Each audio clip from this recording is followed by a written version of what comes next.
Buenas noches. Buenas noches. Muy bien. Ahorita vamos a empezar.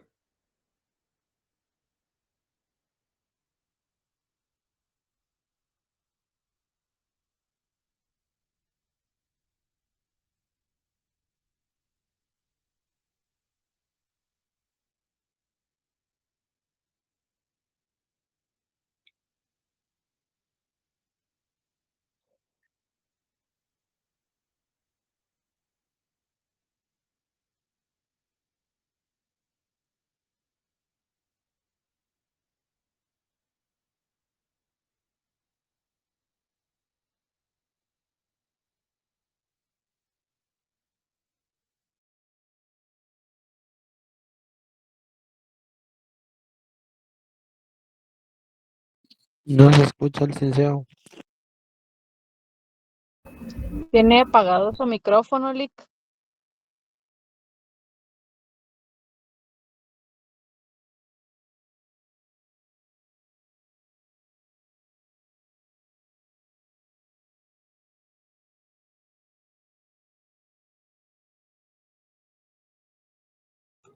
¿Y ahora? Ahora ¿Cómo? sí, Lick. Ahora ya le... Perfecto. Ok, excelente. Aquí tenía sus audífonos aquí con el micrófono. Bueno, entonces como les decía, hay leyes especiales que se han convertido propiamente especiales, valga la redundancia, por su propio origen, su propia naturaleza jurídica. Entonces en Guatemala han existido varias ratificaciones de acuerdos a nivel internacional. A nivel internacional, el derecho penal ha ido evolucionando y ha crecido en razones de temas específicos que se tienen que tratar. Por ejemplo, el tema de los niños, el tema de los menores de edad. Hay convenios internacionales que tratan referentemente al trabajo forzado de los niños, a la explotación sexual de los niños, a las personas vulnerables que se consideran frágiles en cuanto a la comisión de cualquier conducta.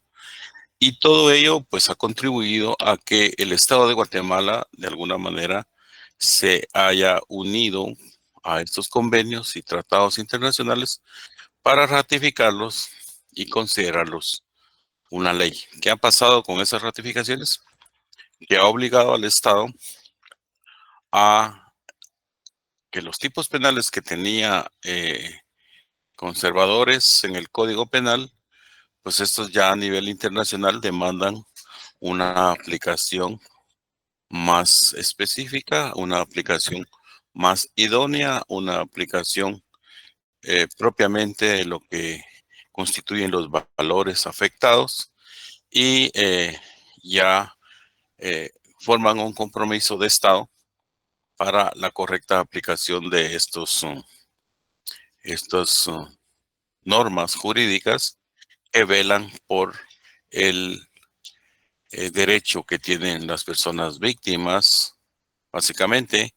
En este caso del decreto 9-2009, que se trata de la ley contra la violencia sexual y explotación de trata de personas, esas leyes, por favor, por ejemplo, la de lavado de dinero, la de crimen organizado, esta de trata de personas y la de la corrupción, por favor, yo quisiera que esas leyes, bueno, las tienen que llevar el día de su examen porque les va a servir.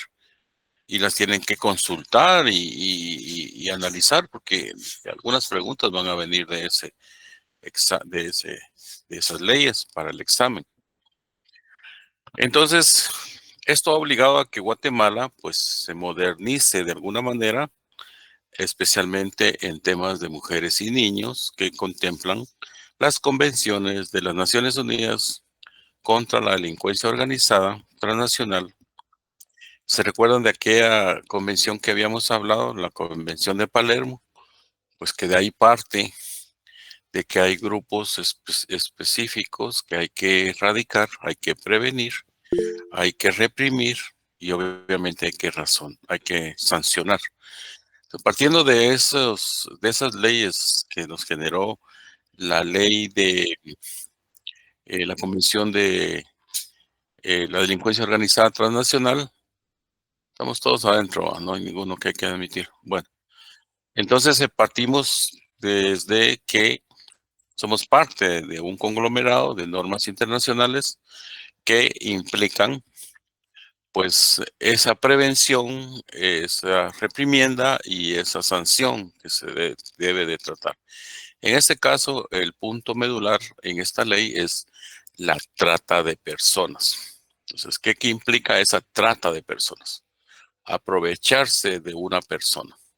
Pero eso no lo puede hacer solo una persona. Eso no lo puede hacer, sino lo hacen los grupos que están organizados, partiendo de aquello que habíamos hablado, de 3 o más personas. Entonces, la ley contra la violencia sexual y explotación de trata de personas implica que sean varias personas, varios sujetos activos, los que cometan estos delitos. ¿Alguien me quiere hablar? No han levantado la mano. Entonces, partiendo de esta ley de la delincuencia organizada transnacional, el objetivo es combatir esta clase de actos para que sean en los estados eficaces, que resulten eficaces en contra de esta violencia sexual, explotación y trata de personas. Hablamos de los sectores más vulnerables, que son las mujeres y los niños, como los objetivos principales de estos grupos que a nivel de lucrar, a nivel de tener un interés lucrativo, se aprovechan para realizar ciertos actos en conjunto y poder realizar algunos actos que la responsabilidad implica en un conjunto de personas. Entonces vamos a leer el artículo número 1, como lo dijimos, siempre hablando del objeto de la ley, de qué se trata esta ley de violencia sexual y explotación y trata de personas. Eso es en general, el título es en general, trata de personas, habla específica de la violencia sexual, explotación y trata de personas. El objeto de la ley es que es prevenir, como todas, prevenir todas las que tienen característica especial penal, es prevenir. O sea, la creación de la ley está previniendo, de alguna manera, que sirve para reprimir y sancionar y erradicar la violencia sexual, la explotación de trata de personas y la atención de protección de sus víctimas y resarcir los daños y perjuicios ocasionados. La misma ley trae consigo ese resarcimiento de los daños y perjuicios que puede sufrir una persona que sea objeto de una explotación sexual o una violencia sexual. Para las mujeres, pues obviamente son características especiales que las vamos a ver en los delitos que nos afirma la ley. La ley trae una serie de definiciones, por ejemplo, la protección especial de los estados hacia las personas víctimas en cuanto a la violencia sexual, a la explotación. En los niños hay un interés superior del niño o de la niña, la no discriminación, el derecho de participación, el respeto a la identidad cultural, la información, la confidencialidad, y la celeridad, la presunción de la minoría de edad y la restitución en el ejercicio de sus derechos. Son factores de interpretación que la misma ley da para que podamos absorberla en la forma como tenemos que cuidar de esos principios al aplicar las leyes. Es interesante para que nosotros, como estudiantes de derecho, conozcamos que cada ley trae sus propios principios. Cuando se trata de cada ley especial penal, trae sus propios principios que debemos de regirnos y respetar. En este caso, por ejemplo, el interés superior del niño, de todo lo que pueda pasar en un caso, lo que prevalece como un principio racional de la ley y la aplicación y la correcta aplicación de la ley es el interés superior del niño. También a una víctima tenemos que guardar su confidencialidad en un tema de violencia sexual. No podemos divulgar a viva luz con todos los medios de comunicación, televisión, escritos, redes sociales, algunas cuestiones muy específicas de mujeres vulneradas por violencia sexual o de menores o niños menores en algún tema de explotación. De hecho, está prohibido publicar los rostros de los niños ante los medios de comunicación, porque tenemos este principio de confidencialidad y de protección especial. Esta protección especial es para todas las personas víctimas que se debe prever protección individual a fin de garantizar la seguridad de estas personas. Estamos. La no revictimización. Por ejemplo, si hay una mujer violada y hacemos que esta mujer esté sufriendo un trauma psicológico por el tema del acto que ocurrió con la violación, no podemos volver a revictimizarla en el sentido de que tenemos que evitar a toda costa dentro de un proceso obviar las acciones o omisiones que lesionen nuevamente volver a repetir a la persona que repita cómo fue que fue violada, que le genera un trauma, que le genera un daño psicológico, pues no podemos revictimizar nuevamente. Es como que pareciese sufrir de alguna manera otra vez el daño, la secuela de los hechos, aquella impotencia que tuvo al no poder contrarrestar la violación sexual. Un menor de edad no podemos revictimizarlo nuevamente haciendo pruebas. Por eso es de que hay una integración de instituciones que cuando la persona afectada va a declarar que lo haga solo una vez ante un juez y después esta persona pues ya no puede ser más molestada porque si no, pues, la volvemos a revictimizar y es un principio de lo que establece la ley de trata de personas. El interés superior del niño o de la niña, pues ya sabemos que tenemos que ponerle toda la atención que merece a nivel internacional, a nivel nacional, de todo lo que está regulado para garantizar la correcta reintegración a la sociedad del niño afectado a través del ejercicio o de algún tema de disfrute o de normalización de sus derechos que le fueron lesionados. Toda persona que es violada, toda persona que es explotada, sufre consecuencias graves en estos derechos, derechos morales, derechos sentimentales, derechos humanos, que no podemos mantener a una persona en esa naturaleza, sino que tratar de restaurar esos derechos que le fueron violados. La no discriminación. No podemos atender a víctimas solo de una clase social que por su color, por su tamaño, por su característica. Acá entra el derecho de igualdad que nos habla la Constitución Política de la República y no podemos discriminar a nadie en el sentido que porque son indígenas no vamos a conocer su caso o porque son de piel morena o porque son de piel negra no vamos a conocer su caso. No hay discriminación en la aplicación del tema de esta ley de trata de personas.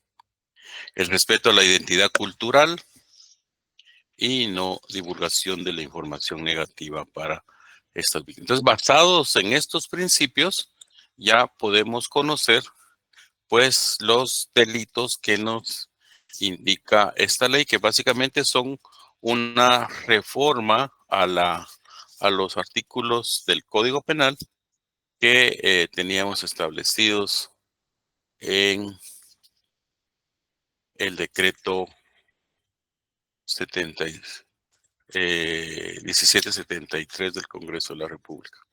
Bueno, entonces hay unos tipos penales que han sido reformados y especializados en el tema de violencia sexual.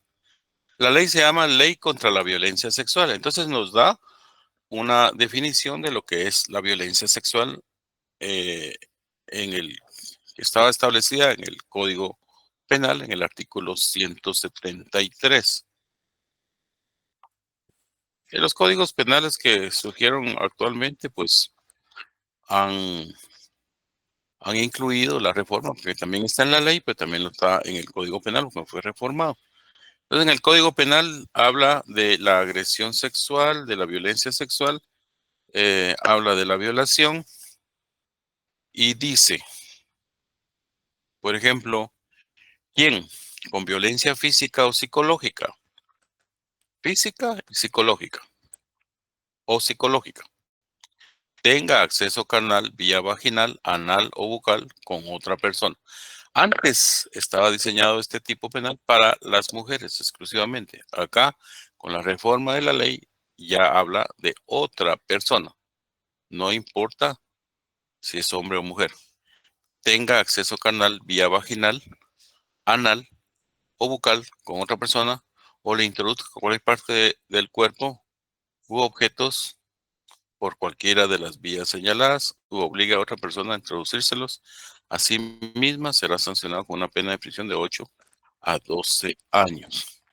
Eso lo dice el Código Penal, el capítulo 1 de la violencia sexual, y lo dice la ley contra la violencia sexual y explotación de personas. ¿Ya? Siempre se comete este delito cuando la víctima sea una persona menor de 14 años de edad o cuando sea una persona con incapacidad volitiva o cognitiva, aun cuando no medie violencia física o psicológica. La pena se impondrá sin perjuicio de las penas que puedan corresponder por la comisión de los delitos. Entonces, aquí se dan cuenta ustedes que prácticamente la violencia sexual habla de la violación, que es uno de los parámetros que tiene la ley contra la violencia sexual y explotación y trata de personas. También tenemos el delito de agresión sexual y los delitos contra la indemnidad sexual de personas, que reforma el artículo 188 del Código Penal. Entonces aquí podemos ir viendo que algunos artículos fueron reformados y otros fueron derogados. Por ejemplo, el 188 que habla de los delitos contra la indemnidad sexual, en el Código Penal aparece el exhibicionismo sexual.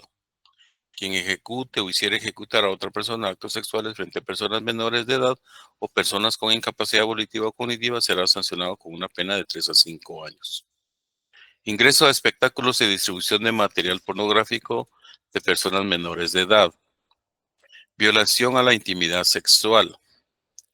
Quien por cualquier medio sin el consentimiento de la persona alentare contra su intimidad sexual o se apoderare o capte mensajes, conversaciones, comunicaciones, sonidos, imágenes en general o imágenes de su cuerpo para afectar su dignidad, será sancionado con 1 a 3 años. Alguien que le tome fotos a una persona sin su consentimiento, especialmente si fuere un menor de edad, y publica estas fotos, está violando la intimidad sexual de la persona o se apodere de mensajes, conversaciones, comunicaciones, sonidos, imágenes. Miren lo interesante de esto. En general, imágenes de su cuerpo para afectar su dignidad, será sancionado con prisión de 1 a 3 años. Las mismas penas se impondrán a quien sin estar autorizado se apodere, acceda, utilice o modifique en perjuicio de tercero comunicaciones efectuadas por cualquier medio físico o electrónico de datos reservados con contenido sexual de carácter personal, familiar o de otro que se encuentren registrados en ficheros o soportes informáticos, electrónicos o telemáticos en cualquier otro tipo de archivo o registro público o privado sin perjuicio de que la persona titular de los datos de una tercera persona. Hablando de lo práctico en Guatemala, en el tema de violencia sexual o violación sexual o agresión sexual o exhibicionismo sexual, si ustedes se dan cuenta, estos artículos van dirigidos para personas menores de edad y personas incapaces, que son los dos grupos de vulnerabilidad sexual que existen y que cualquier persona puede ejercer cualquier acto que vaya orientado a un tema propiamente sexual o viola la intimidad sexual. Y se vuelve más grave cuando se trata de personas menores de edad. Ya los tipos penales los conocemos, los vamos a ver, ya los desarrollamos en alguna manera con otros tipos donde dice quién. Identificamos el pronombre, quién va dirigido a toda la población, cualquier medio, por cualquier medio, por ejemplo, en el tema de la violación a la intimidad sexual, sin el consentimiento de la persona. Si entramos ya a analizar cada uno de los tipos penales que nos da esta nueva ley de trata de personas. Aparte de estos delitos de violencia sexual, que son muy conocidos, de alguna manera lo que ocurre en Guatemala es que lo más común es que aparecen chicas de menores de 18 años trabajando en un supuesto bar en donde se prestan servicios sexuales. Y la persona que está a cargo de ese negocio, de ese servicio que se presta ahí aparentemente de distribución, de venta de bebidas alcohólicas, pues también hay prestación de servicios sexuales. Hay 2 habitaciones con 2 camas en donde las personas pueden ingresar a tener relaciones sexuales con alguna de las personas que presta sus servicios ahí. Podría decirse de servicio al cliente, pero son servicios sexuales. ¿Y qué paga? ¿Y qué paga por esos servicios? Ahí podríamos identificar un tema de la persona que está a cargo del negocio como una persona que está tratando con las personas, o sea, usando el cuerpo de las personas para una relación sexual. Se cobra por ese servicio. Eso, pues definitivamente está considerado como trata de personas, pero se vierte grave cuando las personas que se encuentran en el lugar son personas menores de edad. Entonces, precisamente, tal vez ustedes han observado en algunos operativos que se hacen a esos centros de servicios, aparentemente de servicios de distribución de bebidas alcohólicas, pues llega la policía, el Ministerio Público y rescatan a una menor que está prestando su servicio. Las personas que están involucradas en ese tema resultan ser las responsables. Las que tienen la captación, ya vamos a ver el tema de la trata de personas, la captación, y los que tienen la relación con estas personas que prestan sus servicios en ese lugar y que a cambio de ese servicio hay un pago remunerado. Entonces, aquí estamos viendo únicamente lo que es la violencia sexual.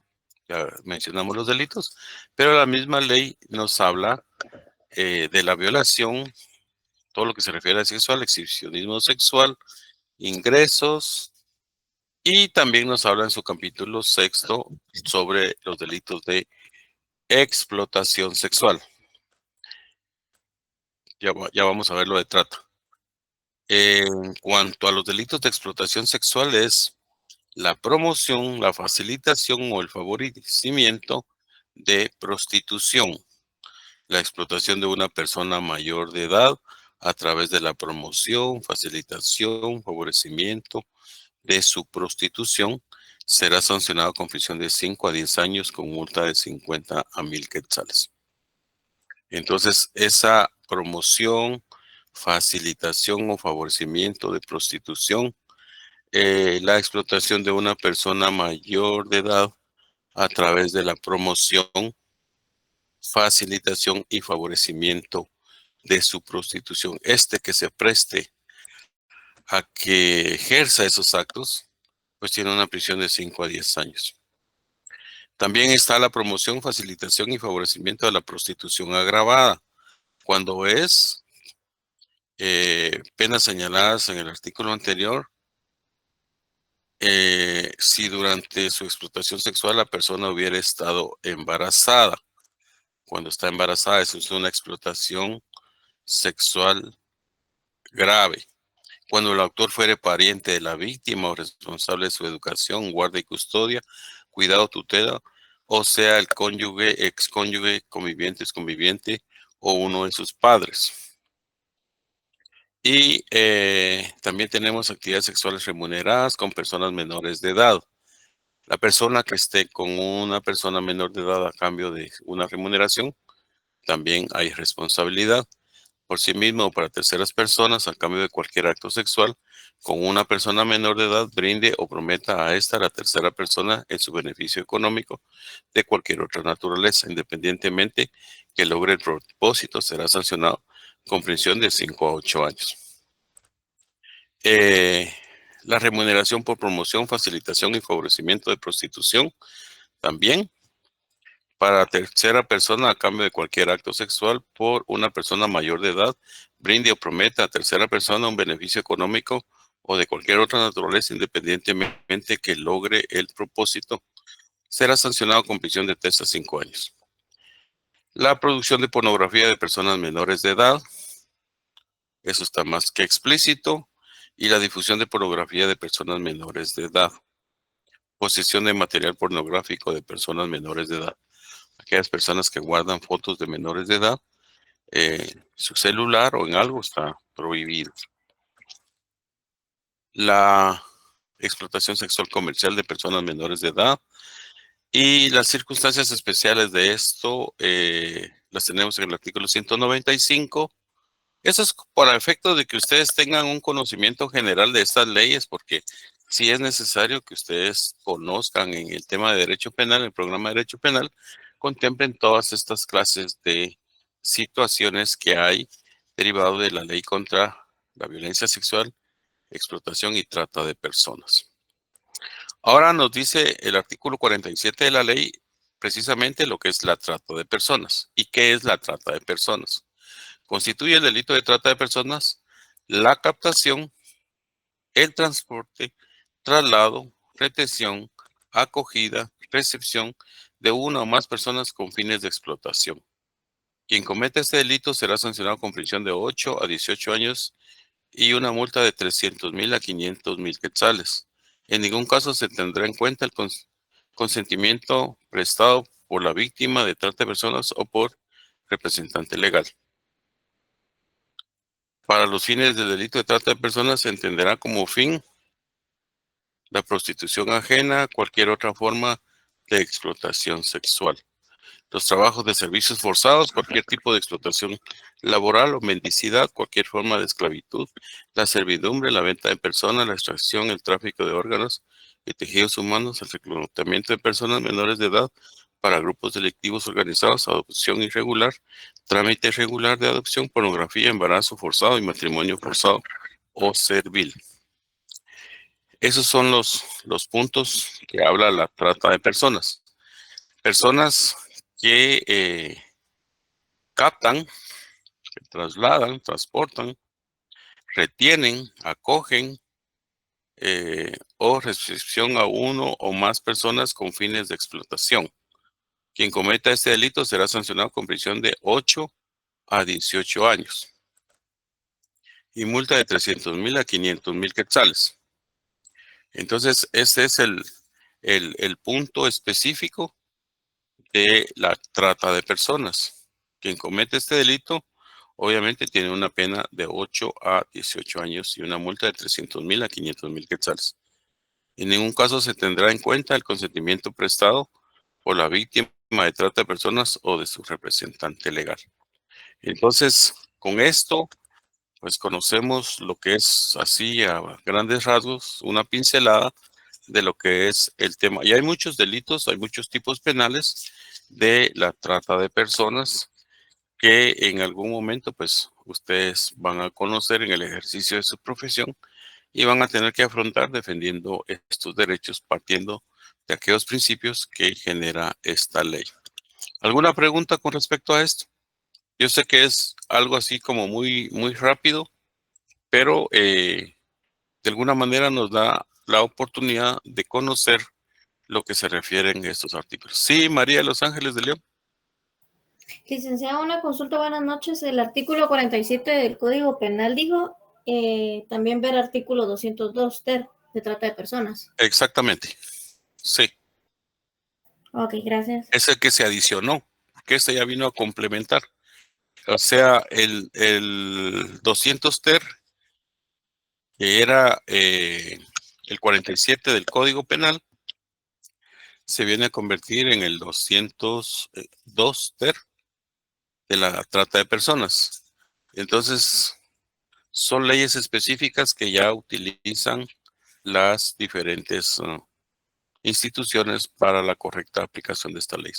Esta es una justicia especializada, es un tema muy sensible, es un tema donde se tienen que ver muchos aspectos como análisis de la afectación psicológica de las víctimas, efectivamente hasta dónde llegó la afectación de una persona que haya sido vulnerado sus derechos en esta clase de explotación o de violencia sexual y partiendo de estos análisis, pues se puede configurar que efectivamente la víctima sufrió un daño psicológico en la, podríamos decir, en la captación, en el transporte, en el traslado, en la retención, en la acogida. Se reciben a las personas en su negocio para una eventual recepción o explotación y obviamente los fines son los intereses económicos que van alrededor de esto por la utilización de personas para que presten servicios ya sea de explotación sexual o cualquier otra índole. Así es que pues esos son los aspectos en cuanto a la violencia sexual, la explotación sexual y la trata de personas. En algún momento, pues ustedes van a llegar a conocer algún tema relacionado con trata de personas. Hay muchos casos en Guatemala. Básicamente lo más común es la contratación de menores de edad. Hay personas menores de edad de extranjeras que vienen a buscar trabajo a Guatemala y no logran conseguir trabajo. Se instalan en un centro nocturno en donde se prestan servicios y son víctimas de esta explotación. Cuando se considera que la persona es menor de edad, pues no hay circunstancia que pueda acreditarse como un atenuante, sino que todo viene de un ámbito agravado. Son circunstancias agravantes y la víctima, aunque dijese que ella está con su pleno consentimiento y conocimiento en el lugar, la persona que la tiene contratada o la tiene retenida o la tiene captada o le ha dado acogida es la responsable de esta situación. Obviamente, solo por el hecho de estar en un centro de esa naturaleza donde se prestan estos servicios sexuales. La persona que promueve o facilita la explotación sexual es la que resulta responsable. Entonces, por eso es de que resultan responsables todas aquellas personas encargadas o propietarios de los negocios que han contratado a personas menores de edad para el tema de su explotación sexual y que configura los temas de trata de personas. Vamos a conocer el decreto, todavía tenemos tiempo, el decreto para finalizar 31/2012, que es la ley contra la corrupción. Ustedes saben que esta ley contra la corrupción es muy famosa. La ley contra la corrupción es un conjunto de reformas al Código Penal que nos habla este decreto. Hay adiciones, hay reformas a varios artículos y hay aspectos importantes que se deben de conocer. Por ejemplo, el artículo 2 de esta ley. Esta ley tiene por objeto, pues, reprimir, prevenir, erradicar todos los actos de corrupción en la administración pública. Y cuando hablamos de la administración pública es con aquellas instituciones que manejan fondos del Estado, que se les llega una asignación presupuestaria en dinero o en bienes que los funcionarios públicos que están a cargo de esas instituciones tienen que hacer un correcto uso de esos fondos o de la correcta administración de esos bienes. Precisamente de acuerdo a las facultades que se les otorga por medio de la ley, cada funcionario público es responsable de ejercer los actos como corresponde dentro de la administración pública, especialmente cuando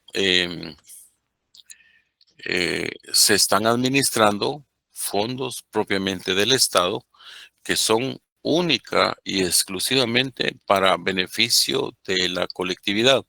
Es decir, que los fondos que se están utilizando para algunos beneficios, por ejemplo, construcción de puentes, construcción de hospitales, construcción de carreteras, construcción de, qué sé yo, en el ámbito de la infraestructura del estado del país, pues hay diferentes gastos públicos que se tienen que hacer para beneficio de la colectividad. Pero en ese procedimiento de la utilización de estos fondos resultan desviaciones, resultan comisiones, resultan situaciones irregulares en cuanto al buen manejo y correcto manejo de los fondos. Entonces, precisamente en ese sentido va dirigida la ley contra la corrupción, con el objeto de erradicar y prevenir todos aquellos actos que alrededor de una correcta aplicación de la ley en el manejo de los fondos del Estado, estos tengan un destino distinto al que fueron creados. Por ejemplo, si el Ministerio de Finanzas Públicas hace asignaciones al Ministerio de Salud Pública para que pueda comprar camas, para que pueda comprar sábanas, para que pueda comprar colchones, para que pueda comprar medicina, para que pueda comprar una infinidad de cosas que se necesitan en los hospitales, y estos son utilizados para otra naturaleza o son desviados para ejercer otras funciones o son desviados a cuentas particulares o privadas, o derivado del manejo de estos fondos resulten comisiones adicionales para a otras personas que estén involucradas. A esto se refiere la ley contra la corrupción, que es como una parte de la defensa del Estado y obviamente de la sociedad guatemalteca, que es la que contribuye con los fondos que se depositan en el Estado por razón de impuestos para que estos vayan destinados precisamente a esos rubros que cada ministerio, cada institución del Estado tiene asignado. En ese contexto de ideas, pues esta ley sirve como para proteger de todos aquellos actos arbitrarios que pudiesen cometer no solo las personas internas dentro de la administración pública, sino que las personas que están afuera de la administración pública, porque no solamente resultan responsables aquellos que dirigen, manejan, controlan y que disponen de los fondos, sino que también aquellas personas que de alguna manera ofrecen sus servicios al Estado, resultan ser proveedores del Estado y que son designados para proveer productos o bienes o prestar servicios de alguna manera. Tenemos un rubro, por así decirlo, una partida presupuestaria que nos permite comprar el material para construir una carretera. Pero también necesitamos que exista un rubro específico para que aquellas personas que prestan servicios en obras de construcción pues sean contratadas para prestar sus servicios y de alguna manera deberán recibir un pago o remuneración por esos servicios. En ese punto, este último que tocamos, es donde resultan las más complejas disposiciones o alteraciones al orden legal que existe en cada proceso de designación de estos servicios. Porque podríamos tener el dinero para el material, pero ¿quién lo va a hacer? ¿Quién lo va a ejecutar? ¿Quién es el que está encargado y cuánto va a cobrar? Y si el cobro que está realizando está ajustado a lo que dice el derecho, pues excelente, no hay ningún problema y se puede realizar una obra pública sin ningún inconveniente. El problema es cuando no se hacen las correctas aplicaciones, las verdaderas ejecuciones del presupuesto a estas entidades. Entonces, para ello, la ley contra la corrupción, este decreto que hablábamos, el 31-2012 del Congreso de la República, habla de la responsabilidad de las personas jurídicas. ¿Se recuerdan que ya habíamos hablado de la responsabilidad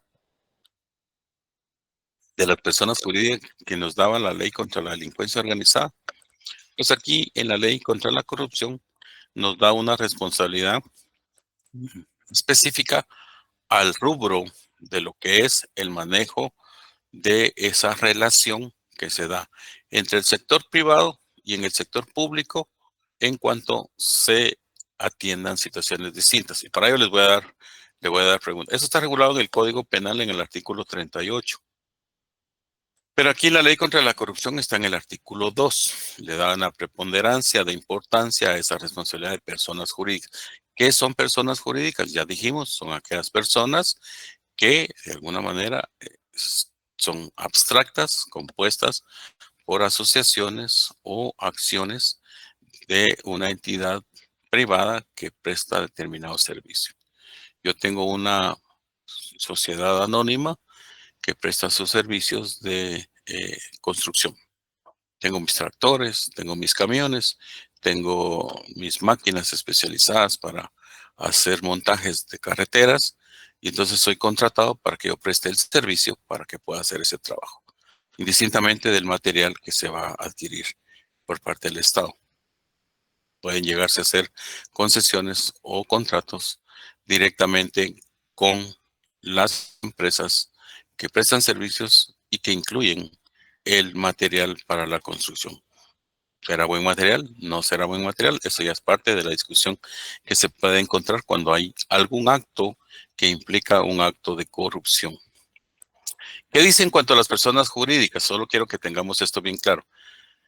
En lo relativo a las personas jurídicas se tendrá como responsables de los delitos respectivos a los directores, gerentes, ejecutivos, representantes, administradores, funcionarios y empleados de ellas que hubieran intervenido en el hecho y sin cuya participación no se hubiese realizado este, y serán sancionados con las mismas penas señaladas en este código para las personas individuales. Las personas jurídicas serán responsables de todo en todos los casos en donde con su autorización o anuencia participen sus directores, gerentes, ejecutivos, representantes, administradores, funcionarios o empleados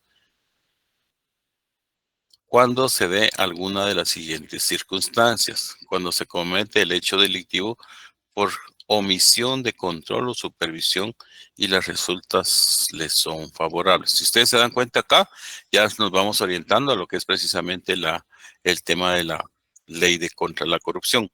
Cuando se comete el hecho delictivo por decisión de órgano decisor, en todos los delitos donde las personas jurídicas resulten responsables y no se tenga señalada una pena, se impondrá multa desde $10,000 hasta los $625,000 o su equivalente en moneda nacional.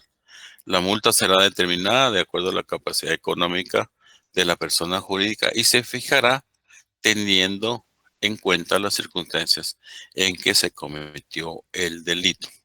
Ahora ustedes se preguntarán por qué en la ley contra la corrupción meten a personas jurídicas.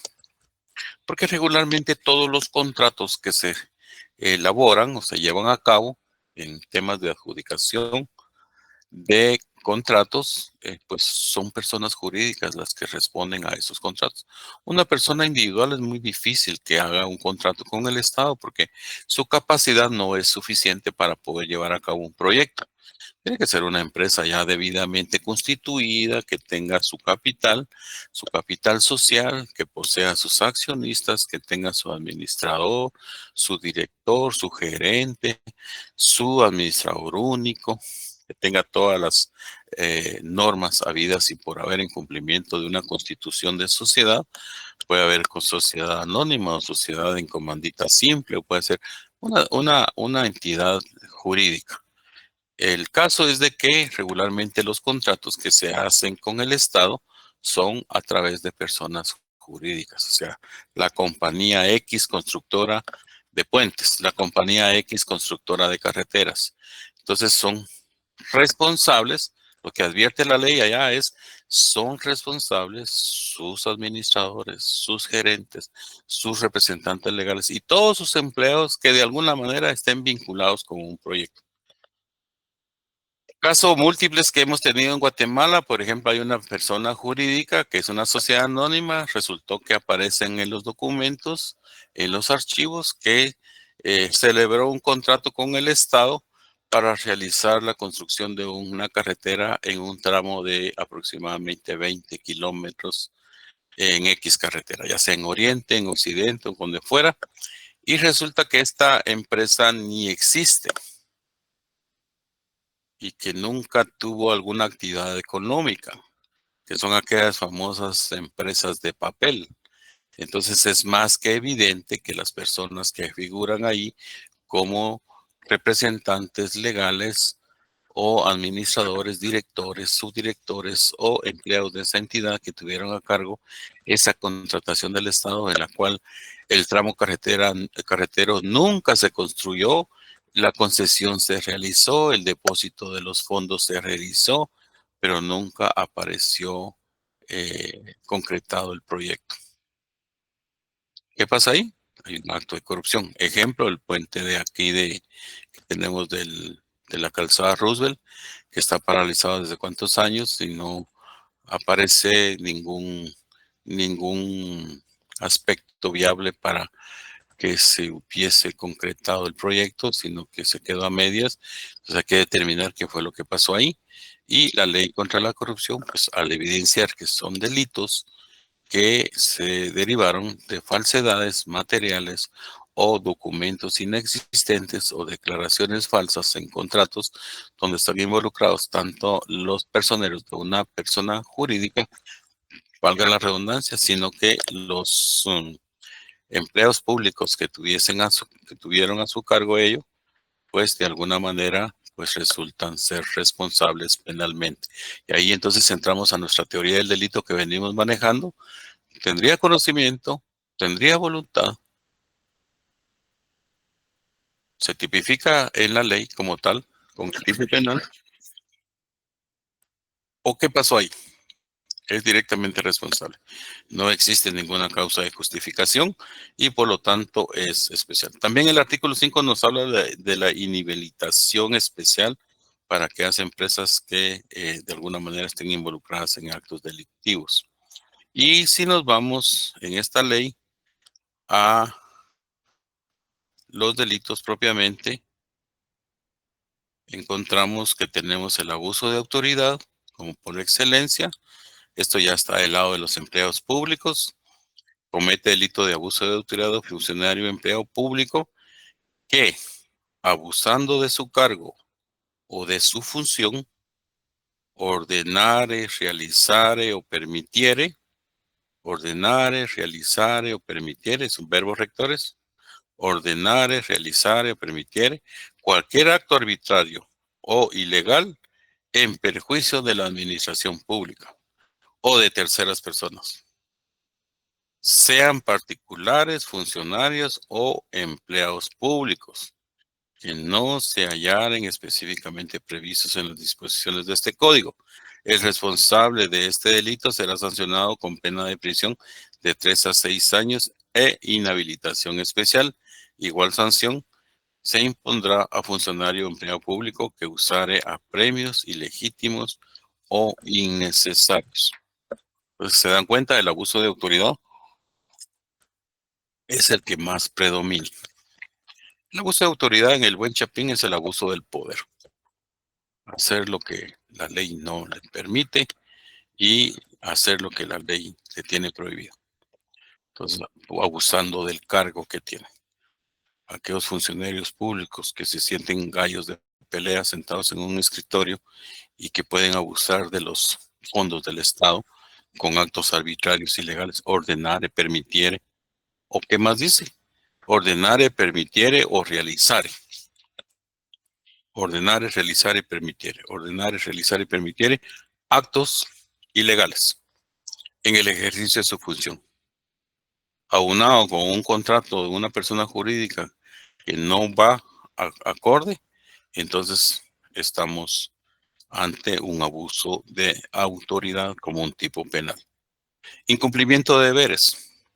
Aquel funcionario que solo se llega a sentar a la silla y no realiza el trabajo que debe realizar y que percibe un salario del Estado y que realice actos, incumple sus deberes y que no realice los actos. Ese es el delito de omisión. Incumplimiento de deberes. Comete delito de incumplimiento de deberes el funcionario o empleado público que omitiere, rehusare o retardare realizar algún acto propio o de su función o cargo. El responsable de este delito será sancionado con pena de prisión de 3 a 6 años o inhabilitación especial. Son aquellos funcionarios que están obligados a hacer el desarrollo dentro de las facultades que le asigna la ley. Todos los funcionarios en la administración pública, especialmente los que tienen dirección o mando, tienen cierto poder dentro de la administración pública, tienen designadas sus funciones y esas funciones están delegadas en la ley. Por ejemplo, si usted va a trabajar en el Ministerio de Economía y va a empezar a trabajar como gerente o director o cualquier puesto, hay un reglamento, hay un catálogo en donde indican que el jefe de recursos humanos tiene las facultades y obligaciones siguientes. Y le enumeran todas las facultades que tiene, pero también todas las obligaciones que debe de realizar. Si dentro de esas obligaciones es desarrollar dentro de su ámbito, de su naturaleza, de su cargo, un proyecto X o un suministro de medicamentos en un hospital o la atención de personas, cuidar por el buen servicio. Y si este no lo hace y devenga un salario, está incumpliendo a sus funciones. Y ese delito se llama incumplimiento de deberes. Bueno, entonces estamos ahí con esos delitos que tenemos de la ley contra la corrupción. E indistintamente dice incumplimiento del deber de presentar declaración jurada patrimonial. Todos los funcionarios públicos cuando inician en la administración pública tiene la obligación de presentar una declaración jurada indicando con qué bienes ingresan a ese cargo. Bueno, si hay alguien que tiene 2 casas, 2 vehículos, pues tiene que declarar que tiene 2 casas para que al finalizar su función resulte que ya no, que al ejercicio de su cargo, pues se mantuvo con ese patrimonio o lo incrementó. Podría haberlo incrementado dependiendo de los años, pero si usted gana 35,000 quetzales al mes y lo multiplica por 12, le resulta que usted está ganando 420,000 quetzales al año. Y si usted estuvo 5 años ahí, pues lo que pudo haber ganado son 2,100,000 quetzales. Y usted resulta que al finalizar de su periodo en el cargo, resulta con un patrimonio de 16 millones, de 400 millones, qué sé yo. Incrementó eso estrepitosamente. Entonces, en esa declaración de probidad que habla la ley de corrupción, entonces es donde se puede revisar. Y precisamente si usted no hace esa declaración, incumple y comete un delito. El incumplimiento del deber, dice, del deber es sinónimo de obligación, del deber de presentar declaración jurada patrimonial. El funcionario o empleado público quien ejerza funciones públicas que estuviera obligado legalmente a presentar, actualizar su declaración jurada patrimonial, omitiere hacerlo transcurridos 60 días luego de la toma de posesión del cargo o lo hiciere sin cumplir con los requisitos previstos en la ley, comete este delito. Imagínense, solo por no declarar. Habría que pedirle cuentas a aquellos funcionarios públicos que ya están ejerciendo sus cargos si cumplieron con este artículo que es el 419 bis del Código Penal, que equivale al artículo 16 de la Ley contra la Corrupción. Falsedad en la declaración jurada patrimonial, eso ya lo vimos en las falsedades, la desobediencia también, la revelación de secretos, los nombramientos ilegales, un jefe de recursos humanos que haga nombramientos ilegales, usurpación de funciones, alguien que se meta a realizar funciones que no le corresponden, el cohecho activo, el cohecho pasivo, los que reciban dinero por prebendas de cuestiones que estén obligados a no hacerlo, el cohecho activo internacional, el cohecho pasivo transnacional y la extensión especial de responsabilidad. El peculado por sustracción, el peculado por uso, el peculado culposo, la malversación, el enriquecimiento ilícito, el enriquecimiento ilícito de particulares. Entraríamos a discutir cada uno de estos artículos, pero sí les agradecería que en la misma forma que lo hemos venido leyendo, lo lean también porque esta ley está muy de moda, especialmente cada 4 años cuando pasan los gobiernos y hay que pedirles que rindan cuenta a los anteriores. Entonces, ¿qué fue lo que hicieron durante ese tiempo y cuáles fueron los resultados?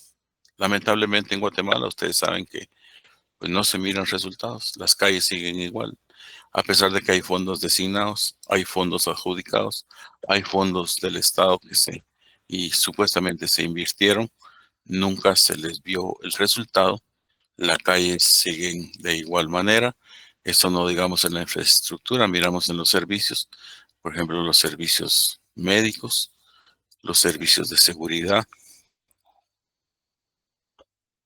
Efectivamente estamos ante una seguridad real o no. Se están invirtiendo los fondos precisamente en las campañas de seguridad nacional o cuál es la problemática del por qué estos fondos que ingresan. Si ustedes se ponen a pensar que cada vez que ustedes compran una Coca-Cola, eso lleva implícito un impuesto y ese impuesto va a parar a las arcas del Estado. En la recaudación fiscal que hace la SAT va a parar Y son grandes cantidades de impuestos, indistintamente los impuestos específicos, que por importación de productos, que por la importación de maquinaria, que por la exportación de toda clase de bienes, muebles que pudieran existir, pagan impuestos. De igual manera pagan impuestos las exportaciones. Todo lo que entra y todo lo que sale. Todo lo que se consume paga impuestos. Entonces son grandes cantidades de fondos de que de alguna manera perciben los estados, los gobiernos, para que puedan administrar esos fondos y contribuir con las mejoras que necesita la colectividad. Sin embargo, juzgue usted mismo, queda en el ambiente, qué es lo que está pasando, si efectivamente eso está ocurriendo o necesitamos una ley contra la corrupción para poderla aplicar y entonces de esa manera pedir algún tipo de cuentas a todos aquellos funcionarios que tienen a su cargo esos fondos para la aplicación correcta de las mejoras sociales. Posiblemente los impuestos, por ejemplo, del YUSI, que van dirigidos a las municipalidades, podríamos ver que ese impuesto sí se está aprovechando para mejorar el municipio, porque hay un alcalde consciente que está haciendo bien su trabajo, que está dedicado a hacer todo.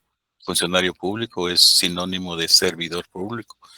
Está sirviendo al país y de esa manera tiene que realizar un trabajo correcto en lo que tiene asignado. Las funciones específicas que se le da a cada funcionario son serias y que de alguna manera tienen que responder para que la población vea que sus fondos, su inversión que está haciendo, tiene de alguna manera un resultado positivo.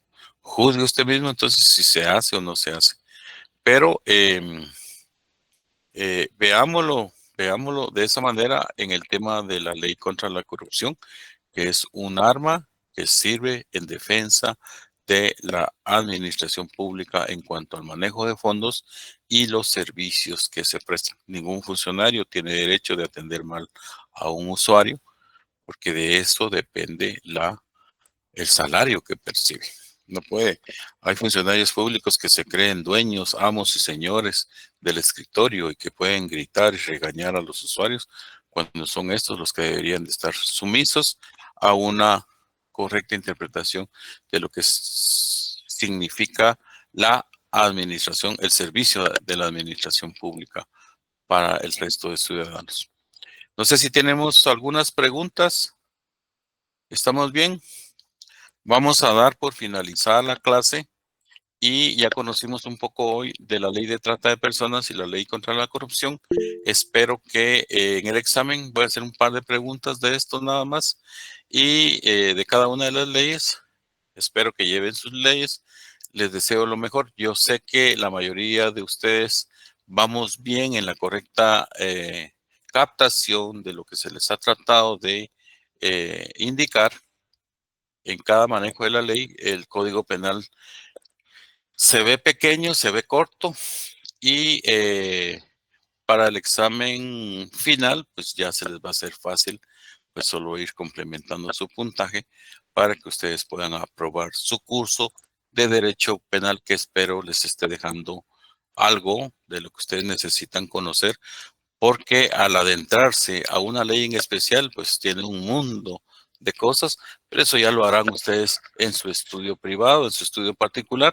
Yo únicamente les oriento a que lean sus leyes, lean las que hemos visto, vean el Código Penal, en qué manera está, y en el próximo jornada de estudios que van a ser ya para la recta final de nuestro curso, que ya es para hacer los exámenes finales en junio o julio. Entonces ya complementamos estos conocimientos de Derecho Penal 3. ¿Estamos? ¿Alguna pregunta? Buenas noches, licenciado, ¿Estamos? perdone, fíjese que sí, licenciado, buenas noches. Buenas noches. Mucho gusto, Nancy Ramírez le saluda. Fíjese que yo tengo una duda porque en el transcurso de la clase que estábamos teniendo nos llegó una información que se cancelaban los exámenes para el 7 y el 9 de este mes, que los trasladaron para empezar exámenes el 21 de abril, después de la Semana Santa. Ah, bueno, de eso Y sí no me... entonces, es que eso acaba de pasar, entonces, Ajá, bueno. como es el último día que lo vemos a usted, aparentemente lo que hicieron fue que Grupo 1 y 2 lo pusieron virtual lunes y martes porque a partir del miércoles ya no hay clases. Si usted nos da clases, sería tan amable de pasarnos la información en el grupo o con alguno de los auxiliares, así estamos al pendiente de meternos virtual, o Ok. ya no tendríamos clases porque nosotros teníamos programado no tener clases con usted. Sí, yo hasta el día de hoy, yo de hecho tenía comunicado el día de hoy que hoy era la proclamación de la huelga de Dolores y que no iban a haber clases. Así Eh, es, licenciado. Pero pues ustedes como buenos estudiantes están acá, algunos están allá en el campus central para atender esa actividad, pero bueno, yo averiguaré en lo que queda de esta semana y les estaré pasando la comunicación con mi asistente de cátedra para que ella les comunique si cómo estamos para la otra semana. Si nos vamos por la vía virtual, seguimos dando clases hasta que empiecen los exámenes, porque inmediatamente empezando el primer examen yo ya tengo suspendidas las clases. Eso se nos dijo en coordinación. Antes no era así. Pues los catedráticos que podían dar alguna y otra clases dentro de los exámenes, pues lo dábamos. Yo a mí regularmente me gustaba darlas, pero ahora sí es estricto en el sentido de que no podemos interrumpir al estudiante para que esté en su periodo de exámenes, para que logre tener una concentración fehaciente y no se concentre. Si es que llegamos hasta el día de hoy, que era como lo que oficialmente se había dado, pues estamos para nuestro examen, que creo que es hasta a mediados de mayo, ¿verdad? Después de Semana Santa, creo que es 24 de abril, creo que tenían nuestro examen. Si Es se que lo que corrieron, pasa es que ahí corrieron una semana los exámenes. sí, pues entonces tiene que ser una reprogramación. Entonces seguimos dando clases y avanzamos más con otras leyes. Muchas Programas gracias, estamos bien. licenciado.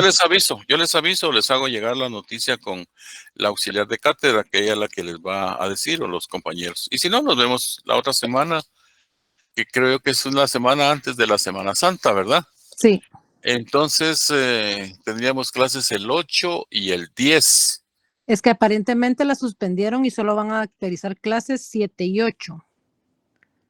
Ya desde el 9 no van a autorizar clases, por eso era mi duda y preguntarle a usted, aprovechando que era el último día con Sí, usted. pero yo estaba igual que los demás compañeros, no sé hasta el momento, pero les prometo que voy a averiguar. Muchas Y gracias, yo licenciado. les hago ver eso en el chat del grupo. Gracias, licenciado. ¿Estamos? Les agradezco mucho por haberme aguantado el día de hoy. Estoy a sus órdenes y nos vamos a seguir viendo entonces en los próximos días. Hasta luego. Feliz noche. Feliz noche. Feliz noche. licenciado. Buenas noches, licenciado. Feliz noche. Gracias. Feliz noche, licenciado. licenciado. Gracias. Feliz noche. Feliz noche, Muchas gracias. licenciado.